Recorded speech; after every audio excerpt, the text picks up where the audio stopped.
Good afternoon to everyone at this Elcano Forum on Global Terrorism. And this year, I think it's a very important topic that's being dealt with. And we've been seeing this in the most recent acts carried out by Spain and dealing with the recruiting networks and jihadist terrorist radicalization. I think it's important to discuss prisons.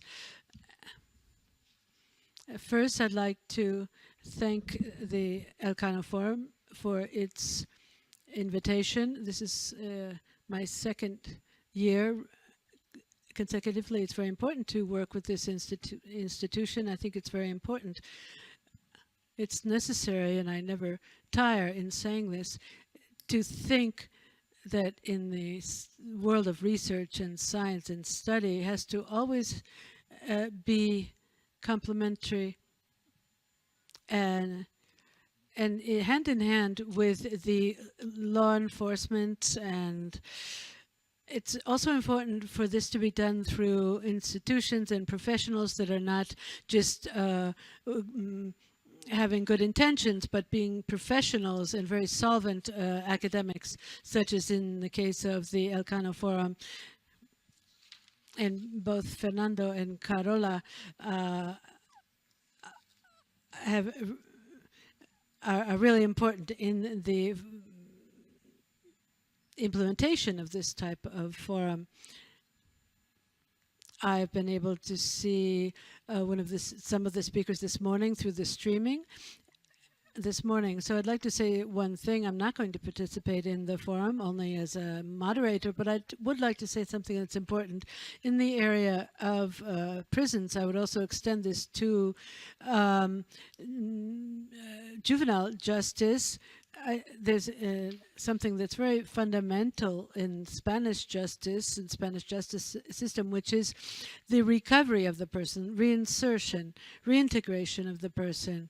And not only dealing with elements of security, which are so important, there's also this principle of reinsertion, the programs that need to exist, therapeutic programs that need to exist to recover the person for society.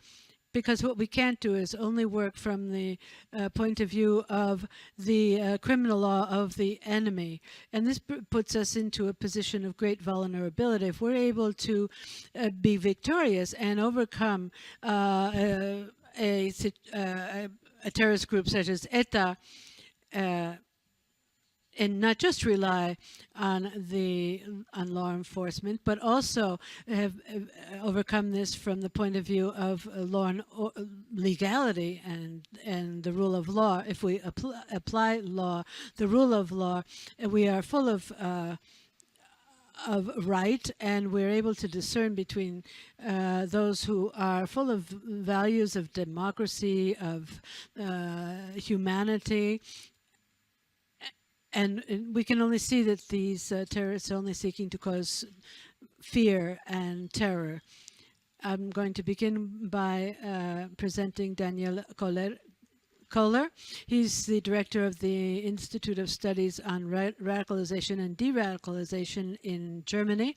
He's a consultant on radicalization. He's a developer of procedures to be able to deal with the radical ideology. And I'm sure we can listen to your very interesting knowledge of this in application to the prison area.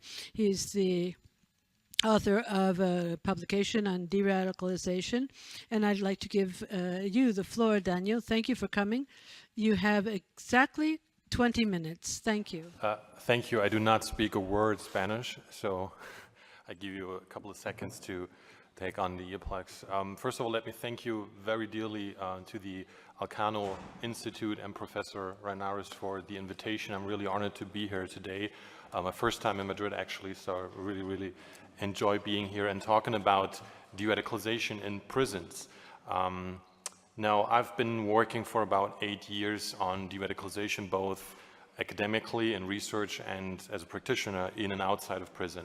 So what I'm trying to do here today is not to reinvent the wheel and not to lecture you on basically what you all know. There are many handbooks, as we heard today, many guidelines, for example, the Rome memorandum on good practices working with violent extremist offenders in prison with 25 good practices, or the UNODC handbook. You all know that. So it's basically about safety, the management of prison, human rights in prison. So that is something that we start from.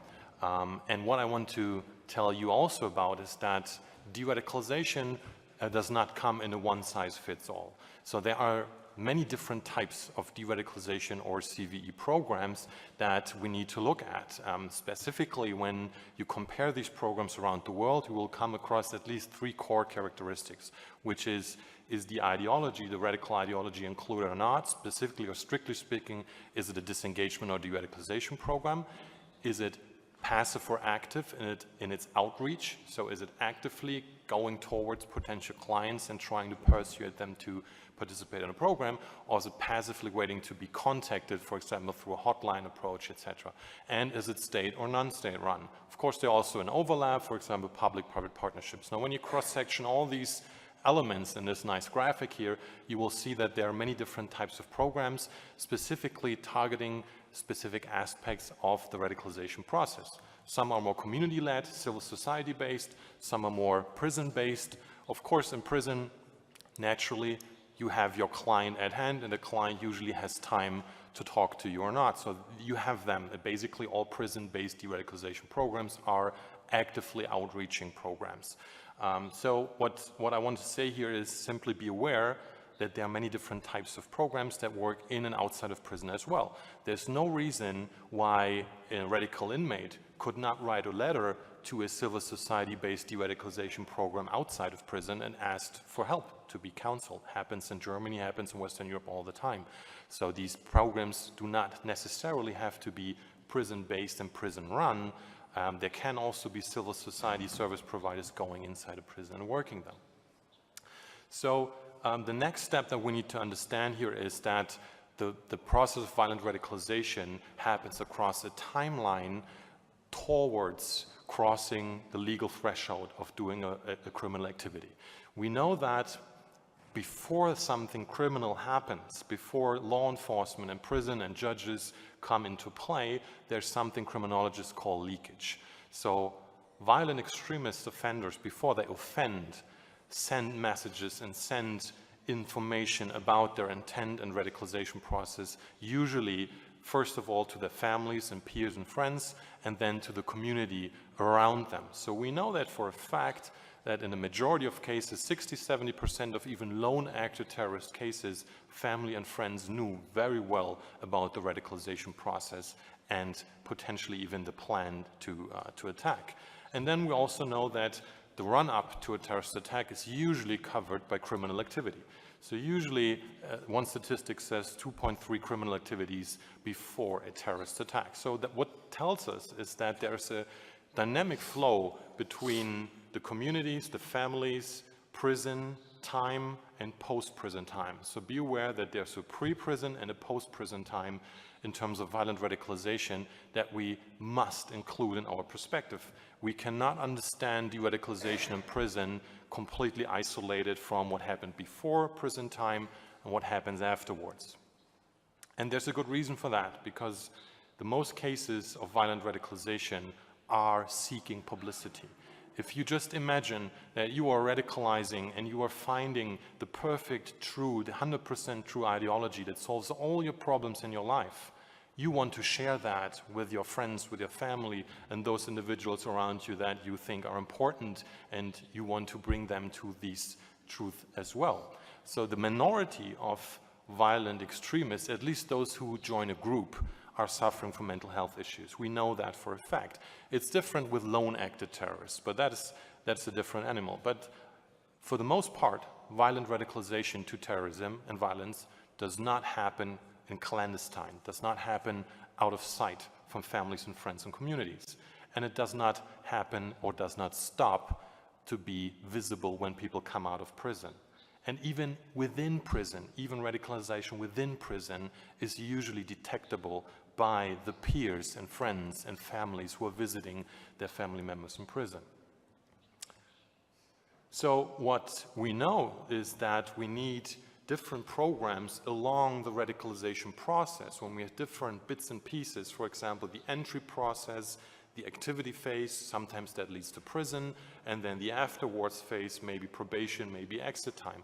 And what I'm promoting here is that we need to link up different types of programs and service providers to support each other. From the perspective of the prison, that means, for example, working with outsiders who support the family of an inmate, or with educational providers that prepare for the exit process. But we will see that later.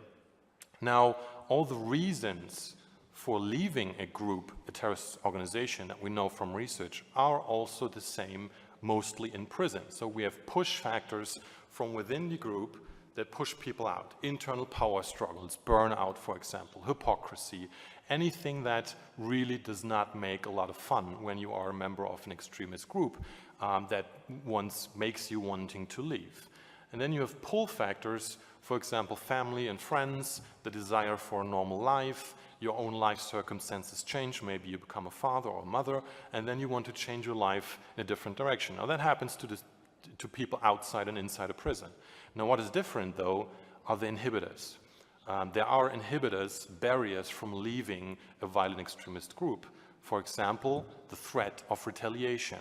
Usually when you leave an extremist or terrorist organization, you are in grave danger of being killed by that organization because you are a risk, because you have information, and you might give up that information to the authorities or to the political ideological enemy.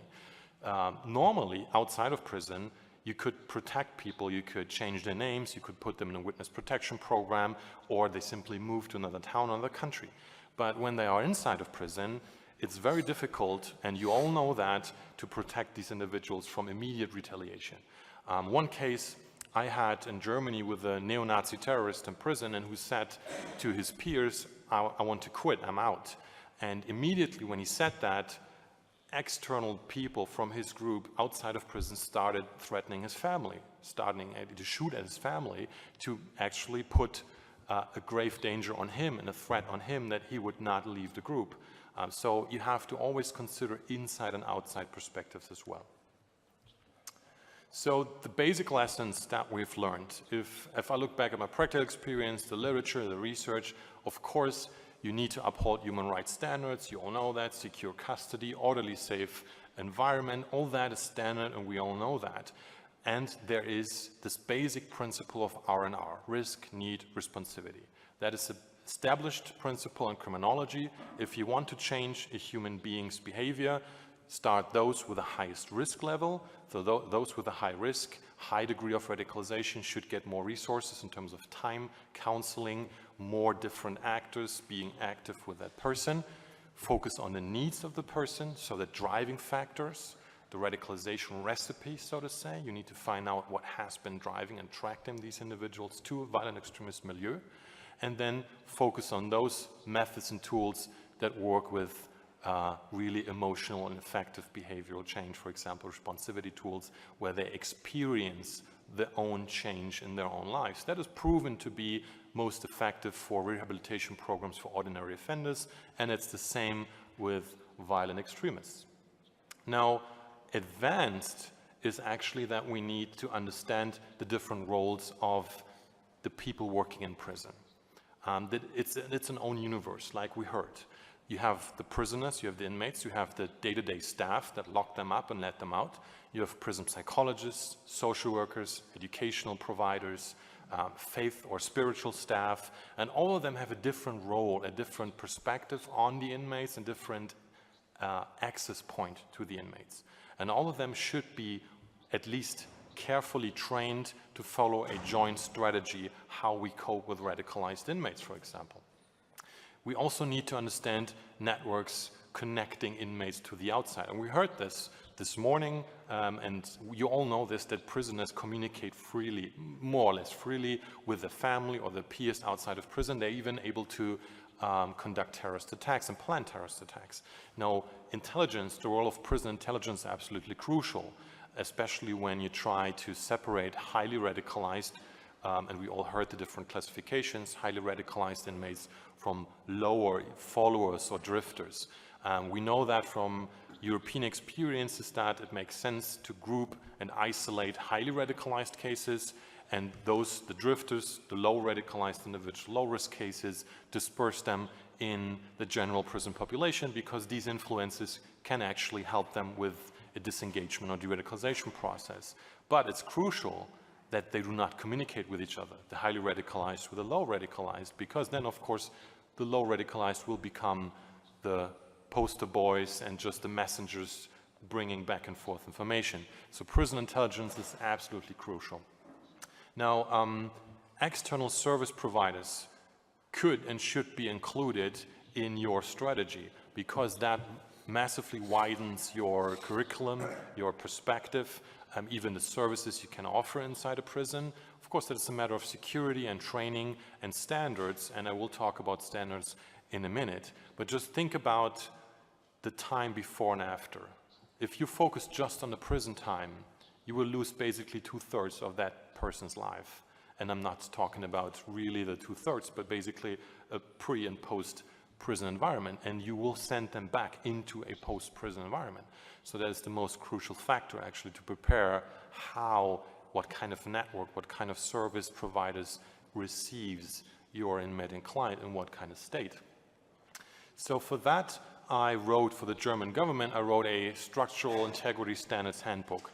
Now, many governments, Western governments, realized that they should provide certain services to their inmates: psychological, faith counseling, social work, educational. And these are usually the tools that governments also use and throw at violent extremists. Let's say, send in the imams, send in the psychologists, send in the social workers. Now, if these individuals, these professionals, are not trained in CV and de-radicalization, you cannot expect them actually to fulfill that role. To be provocative, just because you're a psychologist or just because you're a social worker does not mean you know how to de-radicalize terrorists. So there is specialized need for training and highly specialized training. And also the program setup, how it's built, how it's designed, how all these components come together are absolutely crucial in its failure or success. Now that is what I call structural integrity, and there's a checklist for that we use in Germany and partially in some programs to find out technically how the program is built. That means, for example, is there a theory of change? Is there emergency protocols? Is there risk assessment? Is there a unified intake procedure? All these assets, all these aspects that we know need to be there to have an efficient and effective program. And you can find that online for free in English.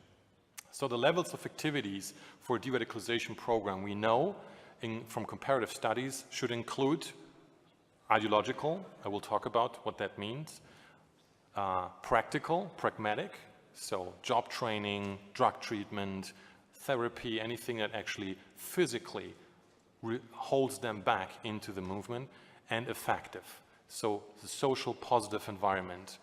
Anyone who leaves a prison, no matter what good state they are in, if they do not go back to a positive, pro-social supporting environment, have a high risk of going back to the previous group. It's just normal. It's just a normal human behavior. So we need to focus on all of these three. If you look at what these programs actually do worldwide, you basically come to 4 to 5 pillars and sets of tools. The first one is religious or ideological. And now this means faith counseling, discussions about theology with an imam or religious authority, or just being part of a religious community. Now, from a Western perspective, that has not really worked out well. To go into prison as a religious authority and basically explain the correct version of Islam or the correct interpretation of Islam to these inmates, in our perspective, in a Western perspective, usually backfires. And those programs where I've seen that being done have a high risk of actually strengthening the radical position through psychological reactants. Just imagine you are a sheikh, you're an imam, you go into prison, and you try to discuss this debate Islam with a Salafi jihadi. Now, by their ideology, they are takfiris, they believe in open the doors of each jihad, so they have no reason to accept you as an authority first to start with. And if you lose the debate, if you lose the argument, that person will go out saying, I outsmarted, I out-debated, I out-argumented the sheikh, the authority, so I'm smarter, I'm more tough, I'm better than he is. So that always has a huge risk. But faith counseling, being part of the spiritual service, the religious services in prison are really important. Otherwise, if you're not providing them with basic spiritual services, they will start doing it with each other, and then you're leaving the field to the radical community. Second, psychological. Now, I already said that most of the violent extremists that we come across usually do not suffer from mental health issues, but they can develop mental health issues while they're in the group. They can be traumatized when they are returnees from Syria, they can have been abused, or they can have witnessing shocking things. So mental health trauma therapy is a standard component of de-radicalization and disengagement programs. Then you have educational, creative arts and sports. Now, widening their horizon, not just job training, but simply teaching them more about the topics that they are interested in, be it interest-free economics, be it the history of the caliphate, be it anything else, how societies organize, political science, for example, natural sciences. That does a great deal to basically show them that the world is not as black and white and not as simple as they believe, that they have been taught by their own group. And creative arts and sports are seen as a tool to give individuals the means to express their own fears, their ideals, their feelings, and basically strengthen their individual identity. The idea is that extremist environments take away individual identity, erase that, and replace it with a collective identity. Now, if we strengthen the individual, the idea here is that they do not want to give it up back when they might move back to a radical environment. And sports helps to forge new friendships, social environment, give the day a structure, and give them the feeling that they are in charge of their own lives. And finally, the social component.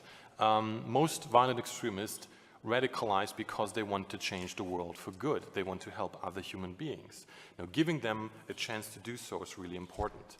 So the key question is, who coordinates all that?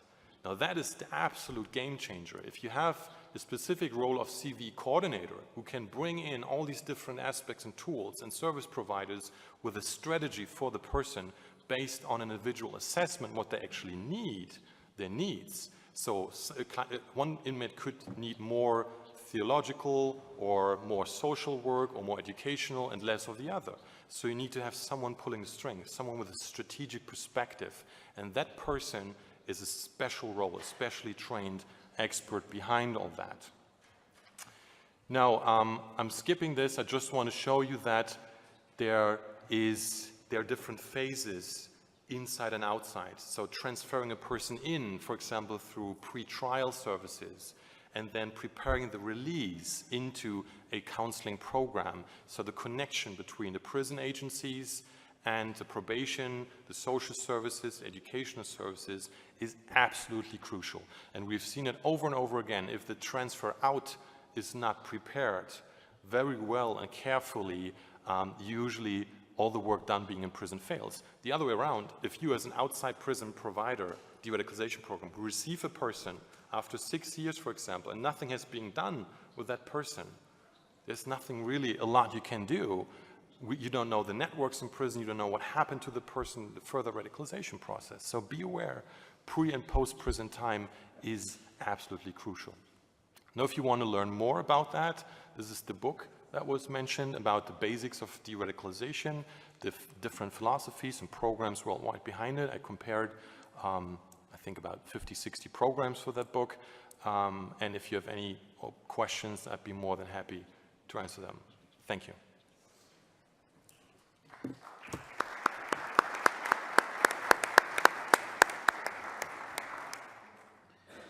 Pasamos a presentar a la segunda persona, ¿te parece? Pues muy bien. Tenemos ahora con nosotros a Monsieur el Mostafa Rezrazi, es investigador de la OCP Policy Center. Senior fellow at the OCP Policy Center and executive director of the Moroccan Observatory on Extremism and Violence. He is very knowledgeable of the program in Morocco, Mostafa, which is, and he'll be presenting that today. I'd like to welcome you, Mr. Rezrazi. You have the floor. Very much. And I should first extend my thanks to Elcano and to all the friends who invited me to this forum. And well, I will be introducing the whole story in about 13 minutes of a video, but just let me take 2 minutes to put it in the frame. So the first is this program named Reconciliation Musalaha has started a few years ago, and it is based on the principle to exactly what Daniel was talking about, is to put those different components of the radicalization together. And also with the respect of the international conducts, mainly with the respect of Roma Memorandum, and also to the Security Council, 2178. The second point is it was focusing on bringing reconciliation in another term, to be a reconciliation with self, with society, and with the religious texts. The different actors were psychologists, religious actors, socio-professional actors who will monitor, supervising the inmates for empowerment of their professional skills, also human rights actors, and to communicate with them about diversity, their rights, and also law actors, because we have found within the whole community of jihadists in prisons that many of them, either they don't know exactly what are, the justification of the penalty they do have, or they did not believe on it. So we find it very interesting to bring lawyers also and to include them in the supervising process of those programs. Some points that we did not take them into consideration, despite of the fact that they have become more familiar all over the world, like including former jihadists in the process. In the Moroccan case, we do not believe on that for many reasons. One of them, looking to former experiences, that we have found that former jihadists can be useful in the prevention process, but they cannot be a part of the rehabilitation process.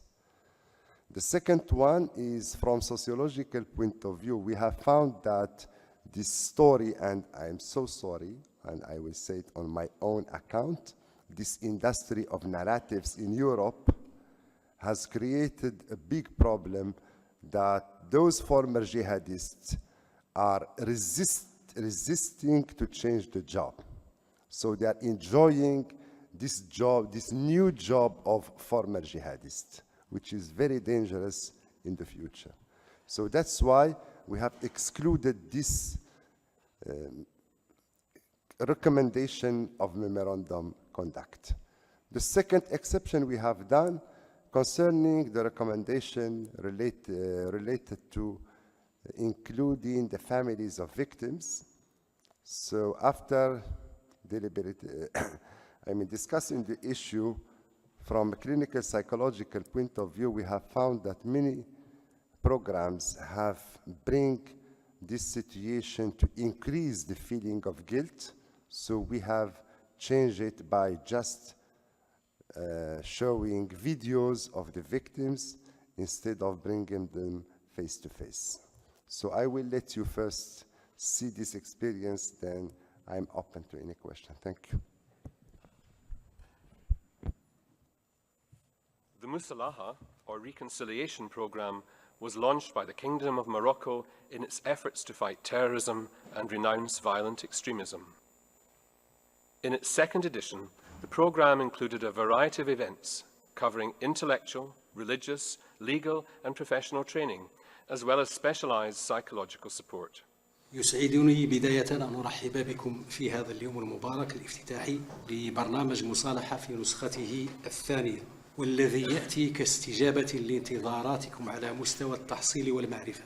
كما يطيب لي أن أتقدم بجزيل الشكر لجميع الشركاء في هذا البرنامج التأهيلي، وأرحب بالنزلاء الذين تم انتقائهم من بين عدد مهم من النزلاء الذين تقدموا بطلب المشاركة.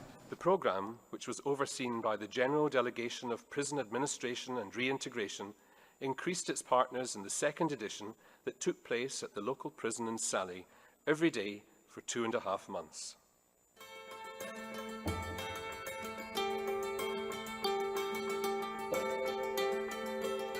وكيل الإسلام، وكيل الإيمان، وكيل الإحسان. هذا على الأقل ها واحد، بما أنك قادر باش تمشي وترصف وتنظم هذه التفاصيل اللي كاينه في الدين كل وحده في المكان ديالها. هذه الهندسه هذه عندها واحد المقاصد التي هي أن تتمكن من تصور هذا الفضل، وأن تكون قادرا على رصف ونظم.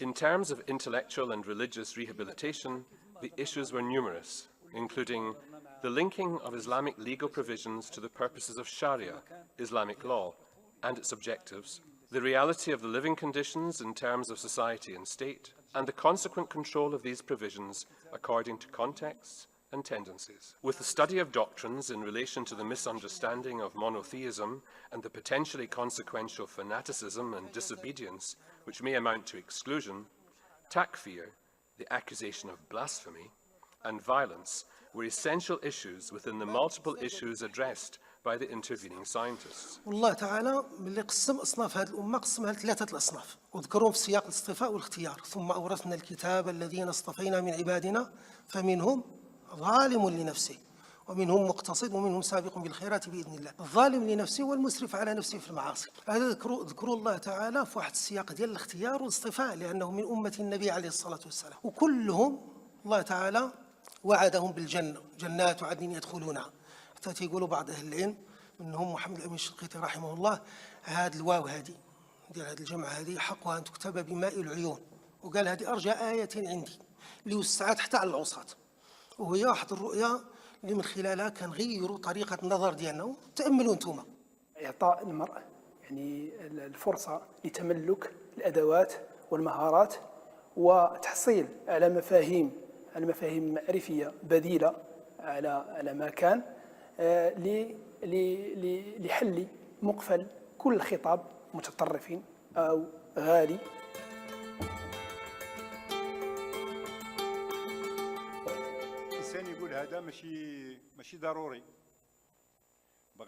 The rules of integration into society require the individual to enjoy their rights with full respect for the rights of others, individuals, groups, or states. The issue of human rights was central, as it establishes the basis of coexistence and acceptance of diversity and pluralism. يعني نحاولوا خلال هذه الحصص نفهموا علاش هذه حقوق الإنسان أساسية للحياة ديالنا في المجتمع بصفة مشتركة، وباش نواجهوا المشاكل ديال المجتمع. من ذاك ديسمبر 1948 اليوم شنو وقع في العالم؟ شنو هما التطورات؟ إذا التطور الأول اللي باغي باش تاخذوه بعين الاعتبار هو أنه من ذاك الوقت اليوم القانون ديال حقوق الإنسان ينمو يوما عن يوم، تكبر. كان عندنا في 1948 نص واحد سميتو الإعلان العالمي لحقوق الإنسان. من ذاك الوقت لدابا باستمرار كاين قوانين جديدة ديال حقوق الإنسان. But this cannot be achieved unless we question what we think is self-evident. A step forward towards a critical and brave mind capable of confronting the weaknesses within ourselves and capable of confronting our everyday life or even our history, and then cherishing the bright values of our identity, without denying our universality and our humanity which bring us together with the purpose of this world, regardless of nationalities, beliefs, languages, or skin colours.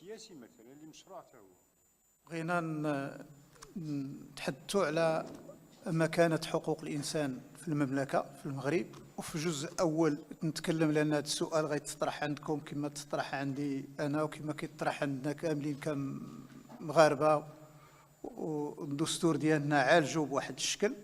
هو شنو هي حقوق الإنسان؟ واش حقوق الإنسان كتعارض مع الدين ديالنا ولا لا؟ ومع الديانات بشكل عام، واش هي دين؟ واش هي إيديولوجيا؟ حقوق الإنسان بشكل بسيط هي قانون ارتضاه بشر. Human rights are a set of values common to humanity and are consistent with our religious identity and national systems. However, the nation's perils have often been exploited to become a mechanism for isolation and then exclusion. Often, extremist groups use the concept of rights itself to terrorize their opponents. حقوق الإنسان حقوق كونية غير قابلة للتجزيء أو التصرف. ماذا تعني هذه الكلمة؟ منذ 1993 أصبحت هذه العبارة تطرح من طرف الحقوقيين. إذن ماذا تعنينا؟ طبعا لابد أن نعرف هل حقوق الإنسان هي ناتجة عن مساهمة مختلف الدول والشعوب والحضارات والأمم، أم أنها لاصقة بتيار معين، لاصقة بدولة معينة، لاصقة بحضارة معينة أو فكر معين؟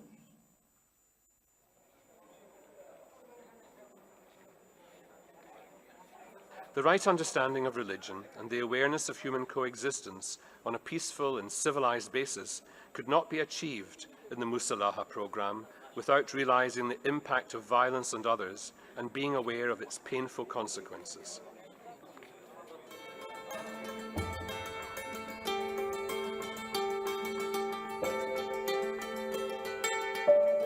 This is a mistake. The name is testimony. Sorry. أنت إنسان مريض كتاخذ الناس خديتي روحنا الروح ديالنا خديتيها صافي، ما بقى لنا حتى حد، خديتي كل شيء في هذه الحياة. أنا بحال كنشوف كل شيء كحل أبيض دابا، ما كاين حتى حاجة.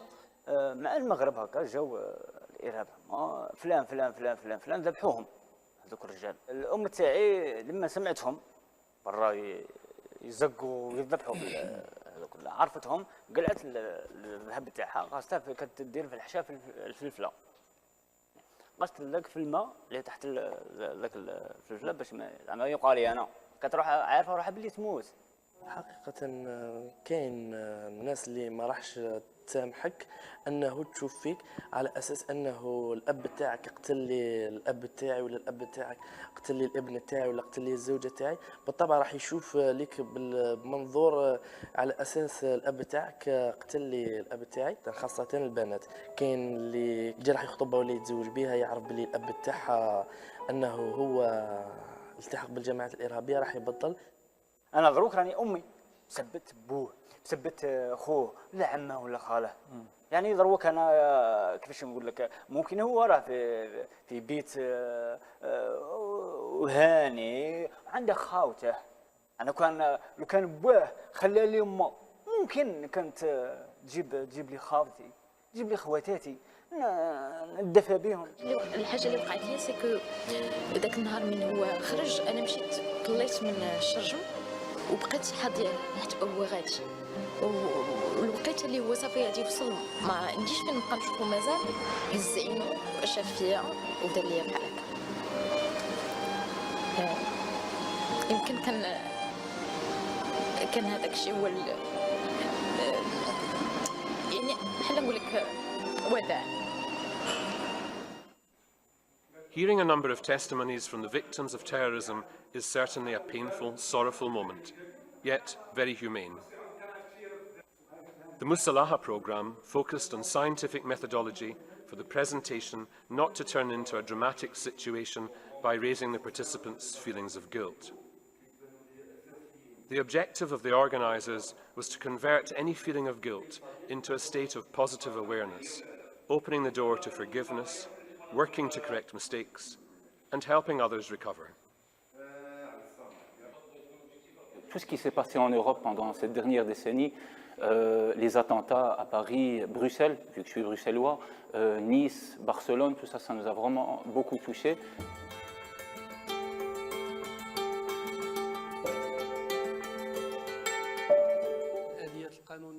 In addition to morality, religion, and human rights culture, there is also law, both domestic and international, a mechanism to regulate relations between parties, but also to reprimand violators. كل مجتمع يحتاج إلى قواعد تنظمه. من طبيعة الحال هذه القواعد تختلف، ففي غالب الأحيان نميز ما بين القاعدة القانونية والقاعدة الشرعية والقاعدة الأخلاقية.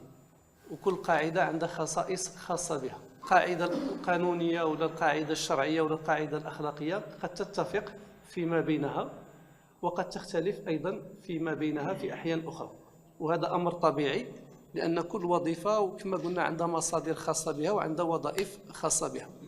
فإذا رجعنا مثلا للقاعدة القانونية. The model of the international system, for example, is that states are contracting to manage the risks of transnational terrorist crimes according to international participatory standards. Awareness should count as an additional value to the understanding reality.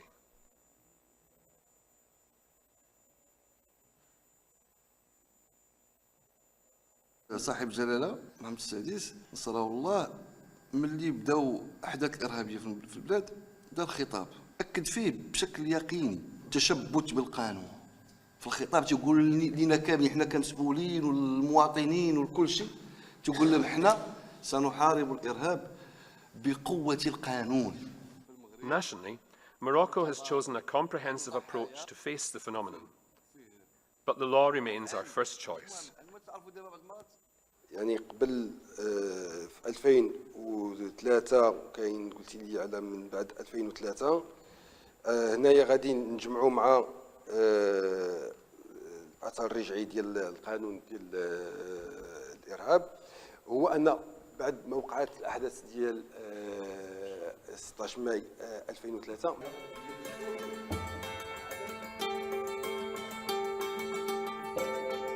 اللي كنطلب منكم انا بصفه عامه، وهذا بعض القواعد الاساسيه لنجاح اي مشروع. كما كان المشروع وقلت لكم في الاول ان Economic factors can lead young people to extremism, but they also play other roles in helping prisoners reintegrate into society.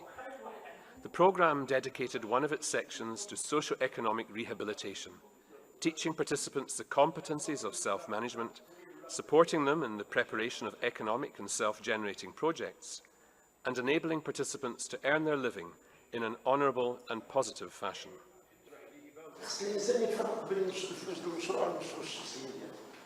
راه ما يمكنش لان شحال من مره الواحد يبغى راس المال ديالو ما عايش تيبغى راس المال لان تيخلط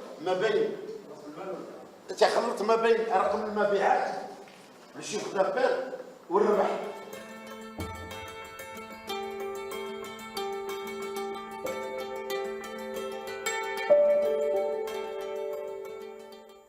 Psychological support in the Musalaha programme took many forms, including extended support sessions, sessions for discussion in small groups, and then individual psychological interviews that were adapted to the rules of psychotherapy, specialised listening, and psychological tests. The Musalaha programme was designed in an integrated manner to satisfy the beneficiaries and to be positively accepted in an international context.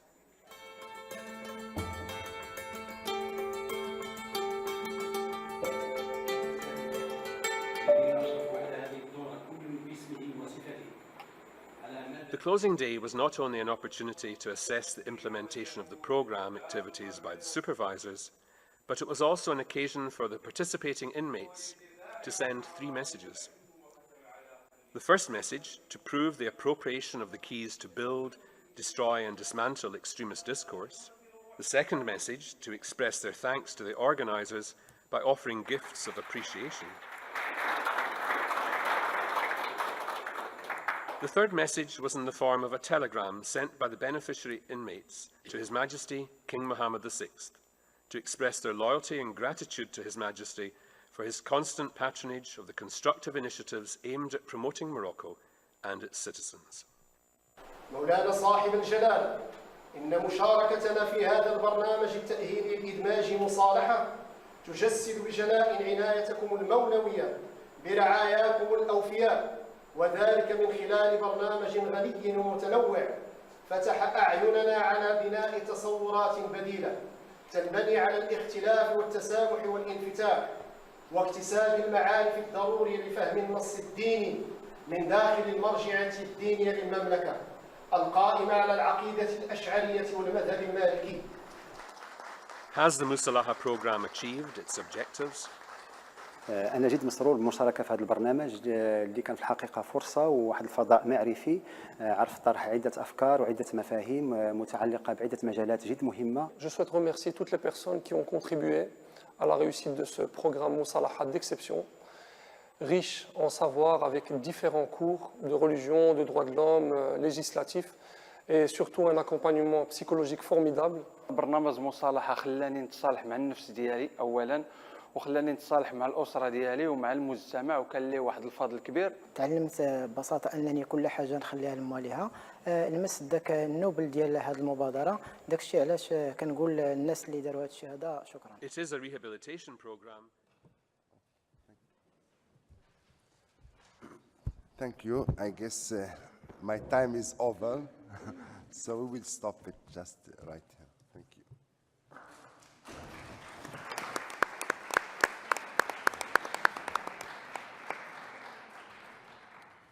Bueno, y seguimos. And we continue forward this afternoon. Now we have with us Madam Florencia Pozuelo, who's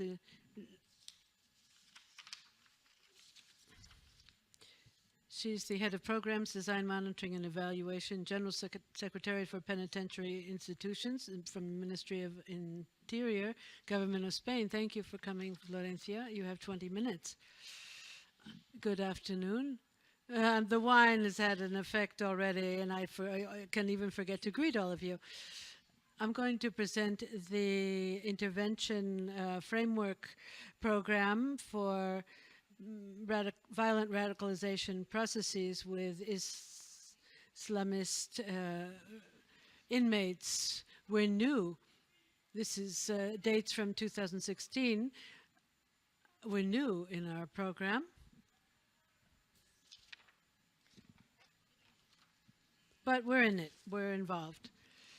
This program is aiming at the goals of penitentiary institutions, which states that the penitentiary administration, in addition to guaranteeing the holding and custody during the serving the sentence, it also provides all activities directly aimed at re-education and social reinsertion, that to return the inmate to society with the ability and desire to live in respect of the law.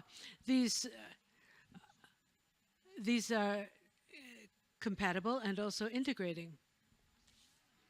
Beyond the penitentiary regulation, which specifies is specified by the organic law, Article 110. It states that the penitentiary administration will use programs and techniques of a psychosocial nature aimed at improving the capabilities of inmates to deal with specific problems that may have influenced their criminal behavior. We use psychosocial programs and techniques to deal with the problems that our inmates have been involved in, so that they can come out in a better situation than they entered. We design a program individual for each of the inmates. It's determined by the analysis of all of the specialist teams that include social workers and legal experts and the health services, and they carry out an evaluation of each of the inmates based on their needs and the interests that they express, and an individual treatment program is designed for them. There are two ways of developing these. There are general activities which are aimed at all of the prison population.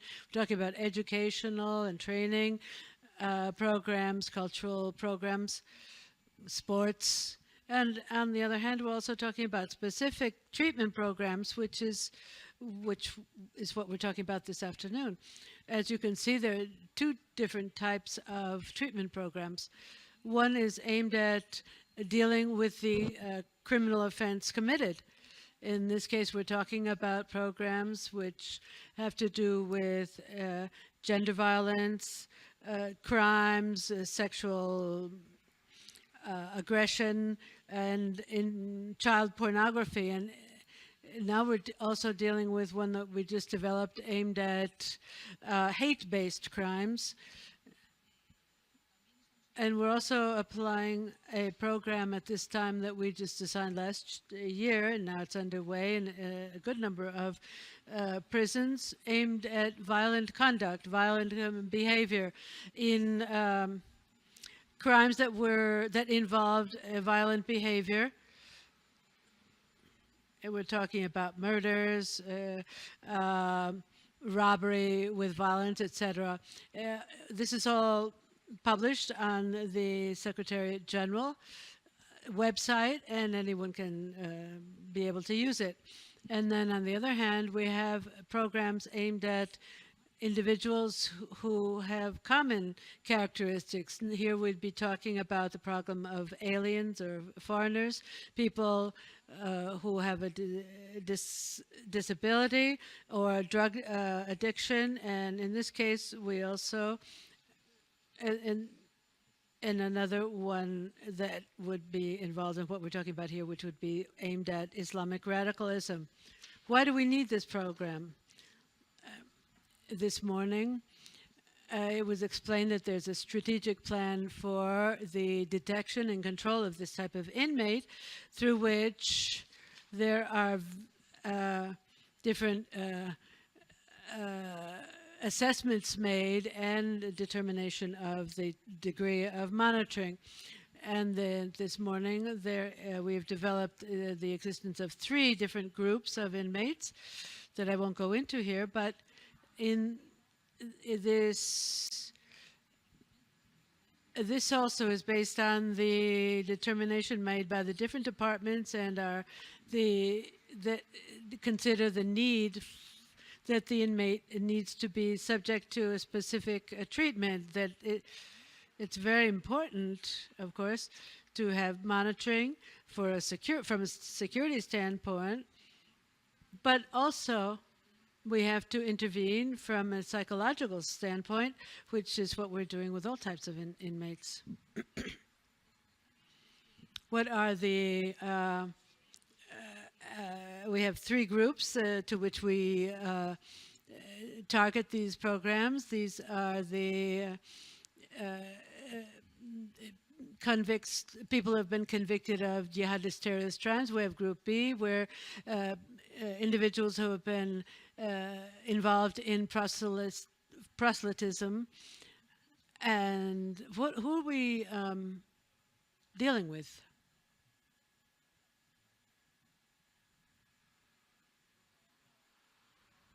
Well, I'm not discovering anything new. We're talking about Islamic radicals. Who are they? It's a heterogeneous population, which is not the case of other groups that we intervene with. Here we have people who have been convicted of jihadist. We have Salafi activities and third-generation immigrants, where there seems to be specific influence of radicalization. And then together with the above, we have to remember that there are different types of criminal activity involved. We have inmates because of gender violence and violent crimes, drug addiction, and in some cases even we have found inmates with mental illness.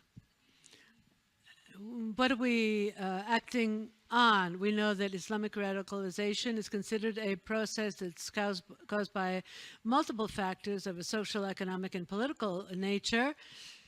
We don't focus on anyone specifically, but both on the psychosocial factors, which is where we can intervene more directly. We only can deal with what we can deal with, because otherwise it would be a failure. To develop our program, we've based our work on the publications on theoretical models. They're very important, but it's also true that we find general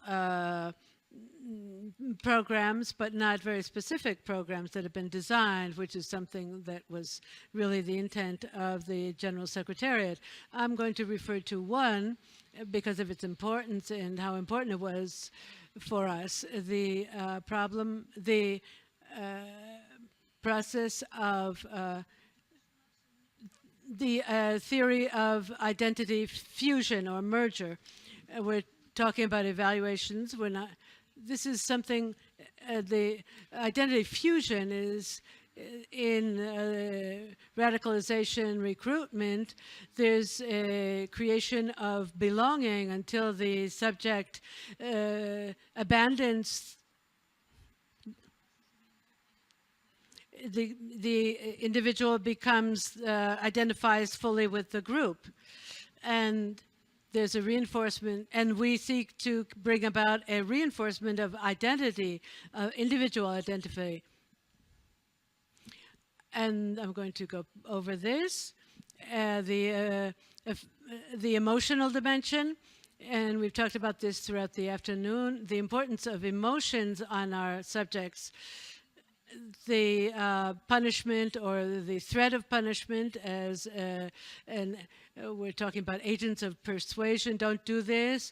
There's always talking about a drastic result. The pressure of the group is through very specific, short, curt language on specific consequences. For vulnerable people, these messages are understood immediately, because this is a person who has no way to deal with these, and it's very easy to take on the values of the group that's exerting the pressure.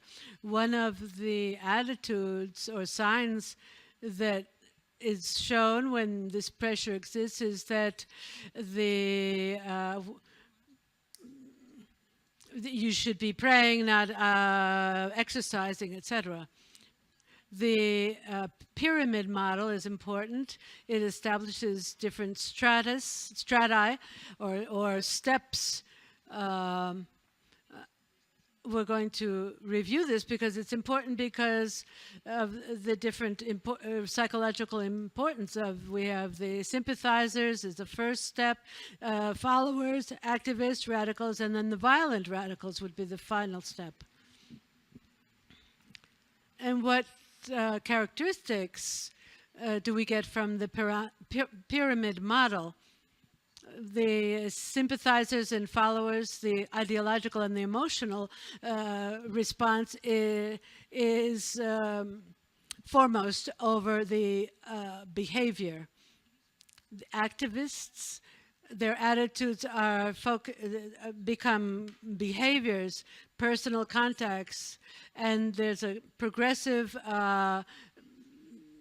progress towards violent conduct. And lastly, we have the radicals. These have a cognitive, emotional, and behavioral status where they foment intergroup conflict and use of violence to reinforce their religious belief. The metaphor is important of the conveyor belt. People tend to jump and move up the steps of the pyramid. Most radicals are not just spontaneous. They don't just come out of nowhere, but they come out, they emerge from the lower steps. We have to have a clear idea that if we have to work with the group B, we should work with A, not only with B and C, because A is where they start. Psychosocial characteristics, some we have dealt with, we've come from different models, but this also means that we have to determine strategies to use with these individuals. I'm not going to talk about it. There's a different socio-demographic profile, different origins. It seems that the poverty is a common socioeconomic factor, but it doesn't seem to be a common factor in the process of radicalization. Up to now, And lacking further research, there's no evidence of a relationship between psychopathology and terrorism. There are a wide variety of profiles and personalities. Terrorists don't seem to show personality disorders, but some may, or mental health issues, but some do. There's no common psychopathology involved.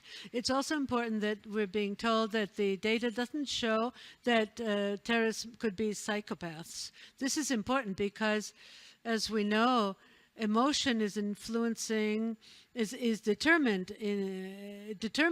the radicalization process. If they were psychopaths, we know that they wouldn't be able to empathize with the other person, but we wouldn't be able to work on empathy, which is one of the most fundamental areas that we work on in our program.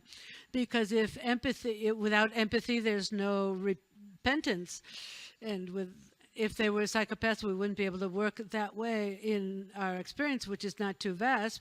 But we do have some experience through the work of the psychologists at our prisons. We have seen that there are psychopaths amongst these radicalized individuals, but it's not a general characteristic. I've talked about the different radicalization, the importance of cognitive and emotional variables. And emotions are all negative against the other person that's not me or not the person. There's a tendency of thinking of extreme categories. They seem to have a low psychological immunity. When there's a low point psychologically, the inmates, recruiter and inmates are able to identify these people as being easy prey. There's an abandonment of personal achievement. And as we've said this morning, that if there are negative emotional states inside a prison, they are magnified. They're much more subject to stress, and their projection towards others, thinking that they are at fault for having these emotions. And lastly, the subject needs to feel accepted and to have more control when they are at a high level of vulnerability. When they have low self-esteem and they've lost their identity, they have to latch onto something that gives them an identity because they've lost everything. So it's very easy in this state to become followers, unconditional followers of a group, because it's not sensitivity for the religion, but just for the need to be a survivor emotionally. So what is the intervention methodology that we use? It's a psychoeducational and therapeutic program. We're always informing and training, because the inmate doesn't even know what an emotion is to begin with. We work with the three groups. Group A is individualized intense treatment. Why is it individualized? Well, it's a very extremist ideology. It can't be done in a group. There would be a resistance of forming a group and dealing with this, but for reasons of security that are established. But by the security departments, we do it individually because they have a very limited freedom and they can't get together with other types of inmates. And basically, group B and C, we do this in a group treatment because there are different psychosocial differences, or there are subtle psychosocial differences. Some can be in the B category and become aware, or in C, or you become aware of the persuasion strategies of the B group. I only have a few minutes left, so I'll go on to discuss one thing, the consciousness raising is important to deal with identity. And these are subjects. We have a therapeutic alliance. We have to achieve this. What's the alliance? It means that the individual has confidence in the professional. So what we can't start to do, it's one of the things that we have done wrong in the past, is to try to carry out a de-radicalization program right from the start. And so, because the approach would be, you can't tell me what to de-radicalize. We don't have that objective. Our objective is to eliminate violent behavior.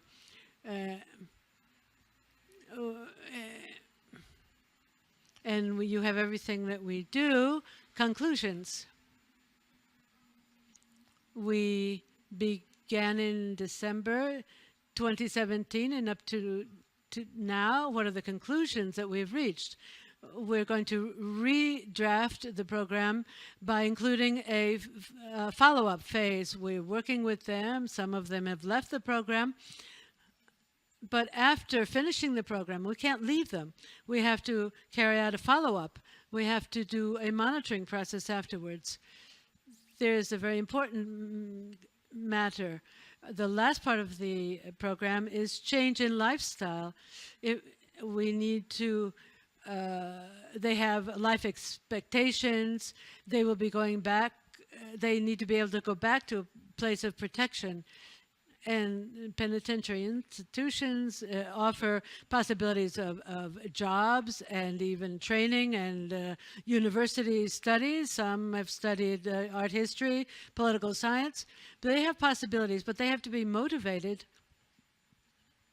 to establish a project for fulfilling their lives. That we have to intensify the therapeutic alliance. One we do is change the name. We have to describe the dynamics involved and reinforce the positive evolution. We have to offer gradual prizes along the way, and very important, I'm glad the Secretary of State mentioned it this morning, the need for collaboration by the imams. We're experts in modifying behavior, a thought, or an emotion, but we're not experts in Islamic doctrine. This has to be people with authority. People are recognized by the inmates, but it has to be in the last phase, after we've worked with the inmate throughout the different areas, the cognitive and the behavioral. In this last phase is when they will be having a restructuring of their interpretation of the religion, but we can't do this ourselves. And lastly, we also need to continue to do research. We all have to work together and be able to identify the factors that are involved and facilitate or protect the de-radicalization process. I'm going to give you the results. We began the program in 2017. We have had 41 participants, and currently we have 13 in the program. In the A group, 9, and the C group, 4. We have inmates who have dropped out, 28. Of these 28, 10 finished the program, and now we're in the follow-up phase with them. And 18 were for different reasons that they dropped out. Sometimes they were transferred, bad behavior, voluntary dropout at the beginning, often. And that's why it's important to have the therapeutic alliance, because and also being thrown out of the program. We've had some right at the beginning. And nothing further. Thank you very much. I just encourage you, amongst all of us, to work together to continue improving, and this can only be done through research. Thank you very much. Oh, God.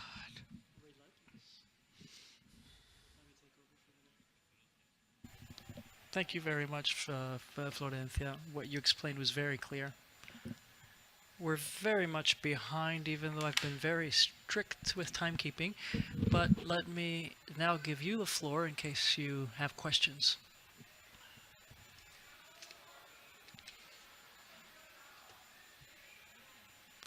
I can ask a question. Okay, I'll ask a question. I would like to ask Danielle a set of questions that I thought were very interesting. Please, could you tell me whether the programs undertaken in Germany in prison, have they been successful? The second question, you said something I've been asking for, especially for minors. There needs to be people who are trained and who are specialists in this area. How did you design those training programs? Do you think that judges and prosecutors who work in the area of jihadi terrorism, do you think they should receive specific training? And third question,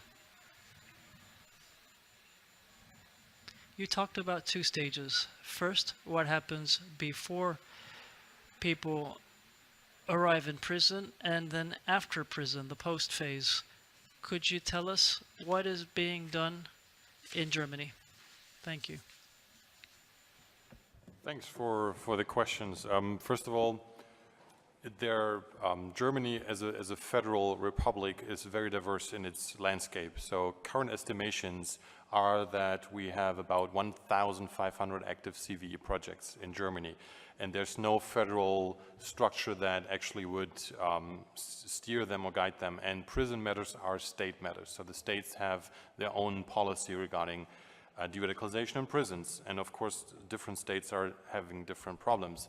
When you ask me about success of programs, I would ask you back, well, how do you define success? I mean, does that mean they've changed ideology or they've stopped committing crimes, any kind of crimes or specific politically motivated crimes?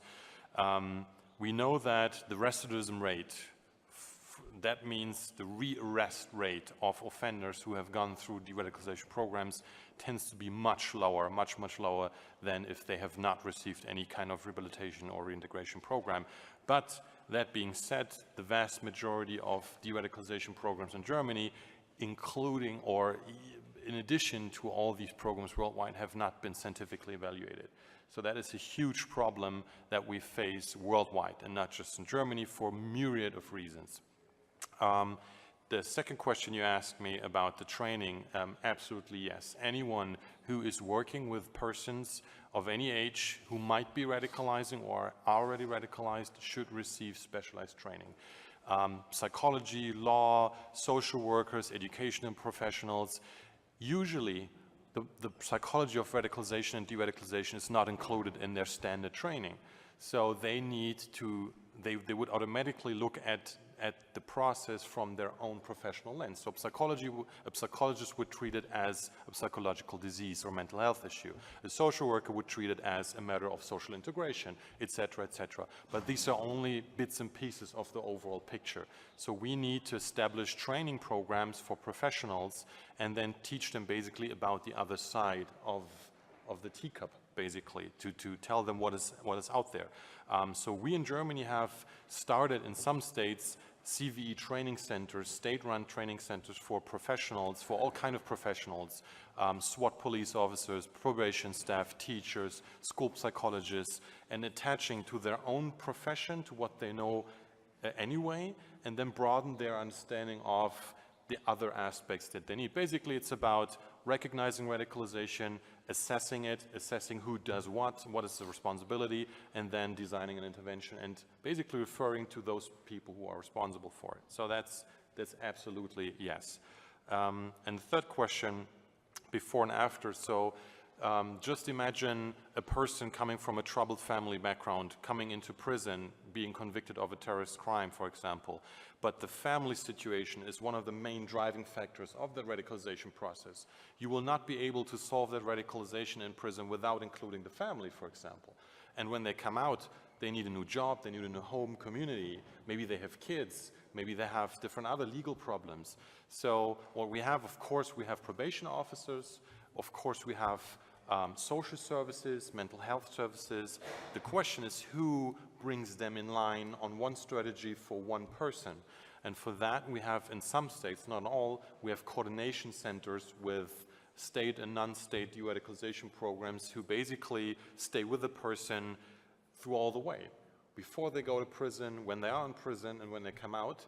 And what they are like the network moderators, a hub, basically. So they would bring in all the different people of the statutory services that are responsible anyway, a probation officer, a psychologist, or a social worker, but they would be the ones tying it into a strategy, basically, and overseeing the whole process. Now, that's not being done in every state in Germany, and it's not a standard procedure, but I can see from my perspective, that's the game changer. If you have a coordinator who can watch, basically, and take a look across these phases, then the process becomes really effective. That's from my perspective.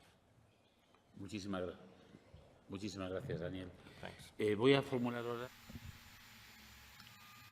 I have a series of questions here. We're going to go quickly so as not to intervene into the time of the next table or the next discussion. Florencia, where should research be directed? What do we need to know? We have to repeat the strategies. We have to evaluate whether they're effective. Effectivity is determined by whether the goals that we establish are accomplished, and what factors should we intervene with in our intervention. The research needs to determine the processes that determine that a person becomes radicalized and another person doesn't. This is the importance of research. If we're knowledgeable about the processes and what the risks are, we'll be able to act much better, and we'll be able to act much more successfully. And also, what is the criteria that's being used to evaluate intervention with inmates? Are there specific or variable criteria? And what type of monitoring or follow-up do you have with regard to these inmates? We're not evaluating, scientifically evaluating the pre and post phase. We are looking at through direct observation, through the observation of our professionals and the Interior Ministry, there's a weekly reporting of the behavior of the inmate. They usually have a very distant attitude vis-a-vis staff and a closer relationship with the extremist groups. And we focus on this, and we're seeing if they're changing in regard to the, and with regard to analysis of situations. We analyze a lot of dynamics to see if the person continues to be radicalized. After the Barcelona attack, a forum was held, and it was dealt with each of the inmates, and we see which inmates continue radicalized and others, and how the attacks influence them in a different way. Another important aspect is whether they're participating in activities. There are inmates who didn't want to do anything, and now they're participating in activities or asked to participate. We're analyzing behavioral changes. And we have to see in the next version what we can measure. And I'm going to ask a question of any one of the three can answer. How do you see the presence and the role of imams in these specific programs? And more specifically, do you think that imams of a Salafist theology could be useful in this type of programs? Yes, I guess definitely. I mean, I will not call them imams, but let's call them religious actors in general, are very important in the process. But let's say even this story should be deliberated from an academic point of view. We have a lot of experiences. We have Egyptian and Libyan experience of muraja'at, which was for me I mean, half successful, because it has to do with leaders, and it has a political package behind. So it has nothing to do with the radicalization process. So it's a deal. You will say that I reject violence. I will not go to fight the states. In exchange, you will be freed. So this is not the radicalization. What we do need, and actually there is a lot of experiences that we need, I mean, religious actors, imams, who should be also retrained, as Daniel insists, and I do agree with him definitely in 3 areas. So even psychologists, imam, or other actors, he should be trained in his own discipline to be focused for the radicalization stage. Second, he should be knowledgeable about the carceral space. It has a lot of specificities. And then the jihadist literature. For instance, what do you used to call it in French, rupture. So the people who left their own families and so on. So psychologically speaking, it's a process of the split in, le clivage. And if people are not knowledgeable about this, I mean, psychological knowledge, they cannot be touched. And what unfortunately, I mean, I agree, I was very appreciated by and fascinated by the presentation of Florencia, because she touched something we are today debating in North Africa. And thanks to God that we are not repeating the mistakes that had happened in some European countries, because in some European countries you have psychologists, psychotherapists, coach, psychoanalysts, and so on. The list is so long. So you don't know who will be used. In Morocco, we take it shortly. Those psychologists who has more than 3,000 hours training in hospital, minimum, and accredited by the Ministry of Health. Only those can have access to such type of programs. If not, we will be, I mean, playing with the mental health of those inmates, because it's the fact that they are former jihadists, the fact that they are former terrorists will not allow us to abuse their rights. And this is the point. Either we are talking about religion or psychology or any other discipline. Thank you. I think this is a very complex question. So what I would say is that it depends on the client, on the person you're working with. It always depends on individual assessment of the person's radicalization driving factors. And for some, a theological religious debate or discourse might be interesting, for some not. So you need to be aware in the program that you have these tools and these people available from different backgrounds, psychologists, imams, social work, etc., but that you bring them into a combination that specifically fits the person. Personally, myself, I've in my experience, but speaking only for Western countries, that never was an issue. They never actually wanted to talk to imams, or they didn't accept that, because they would either say, you know, why should we accept your westernized imam, who's corrupted, is state paid, etc., etc. And they would always say, in their mindset, they think about the caliphate as a caste society. So these mostly young men would say, well, I want to be a fighter, I'm a soldier for the caliphate. I don't want to be a scholar. Discuss it with my sheikh. Go write them and discuss them, but I'm not the scholar, right? So why should I be interested in that? They still believe in it. They still very much believe in it. And one of these kids actually made an interesting comparison to me once and said, no, you believe in the Constitution of Germany, right? And I said, yes. Do you want to be a constitutional lawyer? I said, no. So they said, you know, this is the same thing. I believe in jihad, and I do not want to debate the theological foundations for it, because I'm not a scholar. I'm a fighter. I'm a soldier. I'm protecting it. So we need to understand that maybe not an imam would be the right person to talk to, but a former soldier or a firefighter or a medic who can relate much better to their value system and their identity than an imam, for example, where they just feel schooled and educated in a way that they simply do not accept. The second question would be, are Salafists useful? Now, obviously, anyone would agree that if you have a purist Salafi who rejects violence, they could be an authority that these youngsters might accept, but that is actually fighting fire with fire. So, from my perspective, prison means that's a state authority. So bringing people into prison in contact with high-risk individuals and knowing that these individuals basically reject democracy and pluralism, even if they don't support violence, would, personally for me, that would be a no-go.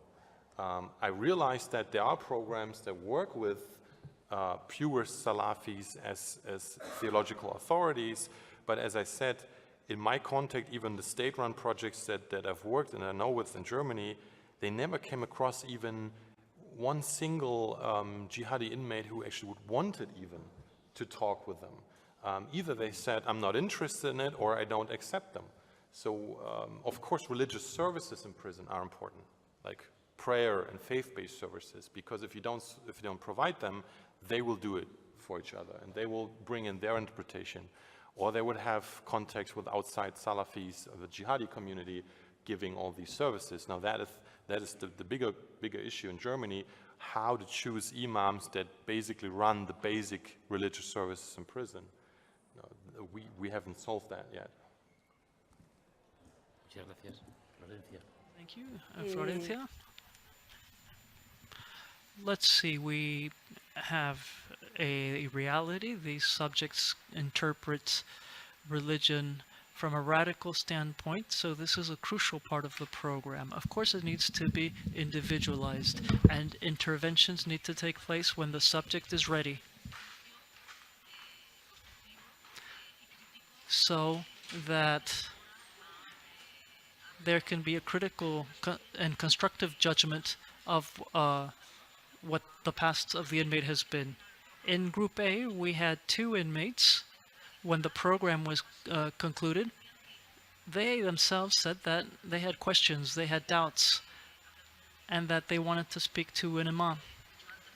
As I said before, we're not experts, and we need professionals who know the doctrine inside out. Of course, with the security measures and the checks that our security services decide, but we think it's necessary, it's something necessary that can be done.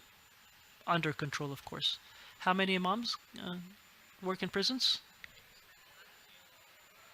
14.